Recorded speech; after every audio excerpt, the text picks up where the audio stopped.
My name is Jaco, that's the Maya behind the camera. Last week we did a video on a hinged ring. We promised you a second video, but we're not going to do that. We're going to keep you waiting on that because it's complicated and I'm trying to get to the best way of relaying it over so that it can reach as many people as possible. Today I'm going to intercept. Intercept is the right word. I'm going to intercept another video on a fun claw setting to make. As you've read in the description, a Rex claw setting. There's different words around the world, and if you've got another word for this type of setting in your part of the world, let us know in the comments. I love this concept of opening up everything, yet having this like skeletal structure that holds the diamonds or the stones that you're setting. They're lovely to play around with. They're a challenge if you're going to be making smaller. So let me take you through the journey. Let me explain to you what I've done. Let's get to today's, it's not a lesson, story. The story of the platinum. Not where it came from, but where it became from the point it met me. That little bit of history. Let me show you what I've done. Measure the diamonds. Obviously, we must make sure that there's enough meat around the diamonds. They need to be just fractionally bigger than the diamond's diameter. Because we're not adding claws. Because we're not adding claws, yes. We're not putting claws on these settings. The setting gets carved and it becomes the claw. So essentially I'm making a tube, but I'm making a tapered tube. I'm making it slightly wider than the stone. I need there to be at least 1/3 of the diamond lying over the edge and 2/3 of material, which I can then use to bend over. I'm rolling the material out to about 0.8 millimeters. Once I've rolled it out, I'm going to measure my length. Typically I would go stone width plus the metal thickness times pi. And then in this case, because I'm going to be punching them open, I go slightly back. 18 millimeters will pretty much give you a tube that will create the right size round tube for a diamond to be seated in. But because we're punching it, I'm going to go down to 15. Two 15 millimeter strips. I actually brought these around and then I used the laser to close them up. And in a way, there was like a new thing for me. You could, obviously, I usually just melt them with the platinum, but I thought, let me try the laser. But there's a technique that I'm going to explain in my next video or the video following on the laser welding. I sort of wanted to challenge the technique to see if it's going to actually work. And you know what? Absolutely perfect. Next step. If I needed 6 claws, in this case I wanted 6 claws, I take a punch with 6 sides. I've seen people use screwdrivers for 4 claws. There's a lot you could use, but a punch works really fine. You can put it in right in the point where you've made the joint as a first point and then move it around so you can get 6 exact equal spaces around the top of the cone. I'm taking my saw blade and marking those 6 spots on both of them. I measure the stone's height with a divider and I take that very same divider and then from the top down I create this little line which I then cut off.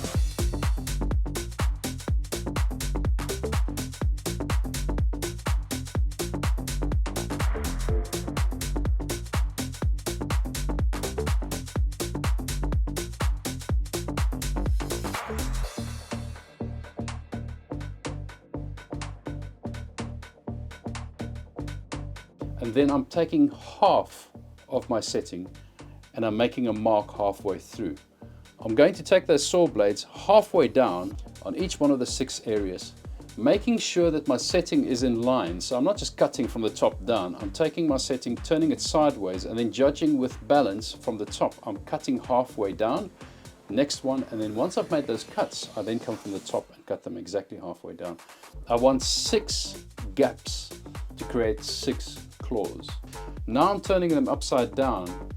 It's fairly easy to do this once you've got the straight lines from the top. So if you paid attention and made sure that your lines are all the way straight down and parallel with everything, once you turn it over, what you want to do is you want to go in between those lines and follow through from the bottom up to the halfway mark again. So what I've used to start off with, and the thing that gives you most control, is a file. I can start removing this material from the top. And I'm only working with the top now. I'm leaving the bottom completely by itself because I want to first extract the exact same symmetry out of each one of them from the top. I'm working with a file. The reason for a file, because if I'm working with something that's got a spinning motion on it, it's always going to want to pull to the side.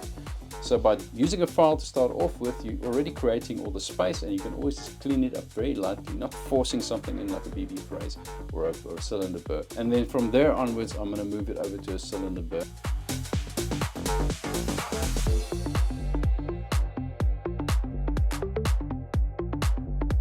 you're refining something. This is quite small what I'm working on because it's 6 claws and it's on a 5mm stone. Cylinder phrase, just to open it up, fine tune it slightly, and then your knife edge shape boba wheels after that to make sure that you've got a nice finish on them. The finish is not flat, so if you've got your cylinder like this, we're not working with this. We're working with that initially, but we want to extend it downwards, so your line is coming down this direction. This is actually so beautiful. I'm like really confused by what you just said there. A cylinder, we've cut down on a halfway down, right? Yeah, 6 times. Yeah, Oh. so we've cleared that little space over there, Yeah. but that's not the space we're working with. Oh, That's where it ends. So you've got your tube over here, it comes down, it ends here, but it doesn't end like that. Your top part ends like that. You then take that same movement and you're taking it down. Yes, the I actual know what thing. you're saying. So what it creates this line from the point where the halfway mark has been Yeah. rounded. It creates this line going downward.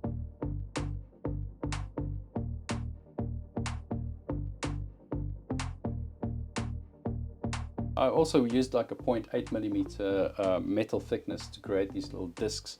I have a disc cutter, which helps a lot. You can obviously just cut these little discs out by a saw blade as well, and then just find the middle mark to find exactly where you need to put the little pin. And then once that was done, I just added them to the bottom. Now remember, the bottom's been all pierced out just like the top, so I'm only dealing with 6 little legs that came through. So I've got to look at each one of those little points where it meets the bottom and tack it with a bit of solder all the way around. It's going to be just that much better if we can put a little bit of detail on the disc as well, because why not?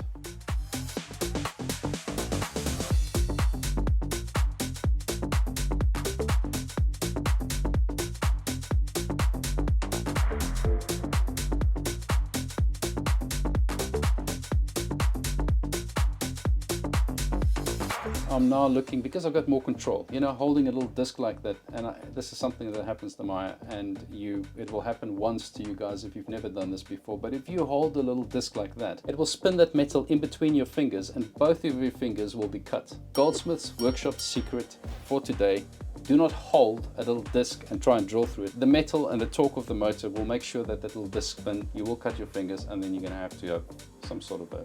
It'll slow you down, won't it? It slows you down. If you first solder the disc on, you're now holding onto the actual setting, and that helps a lot more because the setting is sort of scalloped. It's got lots of like holding points, and I work with a small ball phrase to get the middle mark, once again judging with my eye, and from there onwards, once I've got a deep enough hole, you can either carry on with a ball phrase if it's sharp enough, or you can take a drill and just go straight through it.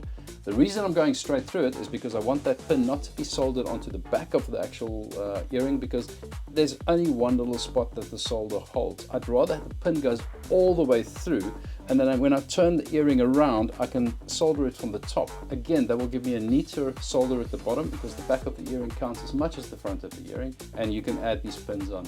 Pins, depending on what size earring you're working with, what size ear, they're always different. I like to keep them on 1 centimeter to start off with. So when I solder a pin on, I make sure it's straight, it goes through, I'll solder it, I leave excess. Don't try and do 11mm thinking you can put 1mm through. Leave a bit of excess, and once it's soldered on, make a mark and cut them off. And you can also bring both of those earrings together, back to back, and you'll actually see the one touches the other one beforehand, so you know this one needs to be worked off a little bit until they're absolutely perfect. Then you've got symmetry. I like to use what I have, and a previous customer came to me with some Tiffany earrings at one point, so I had these Tiffany clips, and they're really good quality, and I thought that I'd use those on these set of earrings. They've got a little wire on the inside that goes out if you squeeze them in, and then they come out if you release them. And what that does is, if you go over the hole, you squeeze them, and then they sort of hug the earring pin. As you squeeze them up to wherever you want them, they will sort of stay there. And then there's a little groove that I've cut on the earring pins as well towards the back, which then catches those wires as they tense up as they're going back. Now I've just set the stones. I cleaned them up and took them to Damia, where we had a lovely dinner for her birthday, and I must say the lights really worked with that as well, because they really shone, didn't they? I was like, whoa, they look so perfect. She was happy with the earrings. Thank you for watching this video. What we do is we take these little clips from things that we do. Today's video was about Rex earrings, Rex setting earrings in platinum. I hope that helped you in some way. We do try and find different ways of doing things. If we do the same thing like a signet ring, we try a different method. We try and do what we possibly can to help those people coming into the trade and people that have questions, as you know, in the comments. By the way, thank you very much for all the new subscribers. We've gone past 9,000 subscribers and we appreciate each one of you. Thank you very much for everybody's support and love and comments and shares and bell icons, and you know what I'm talking about. So I hope you enjoyed this video. Catch you next week. Cheers.